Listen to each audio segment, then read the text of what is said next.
தெரியாம சிக்கிவிட்ட ஆம்பளைக்கு சொர்க்கத்தில் இடமேதும் கிடையாதம்மோ.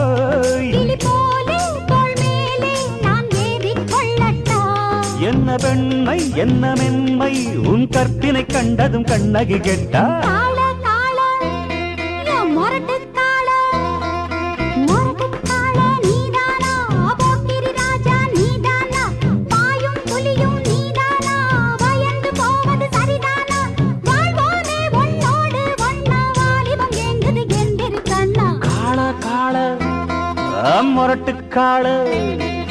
மொரட்டுக்காள நான் தாண்டி போக்கிரி ராஜா நான் தாண்டி பாயும் புலியும் நான் தாண்டி பயந்து போக மாட்டேன்.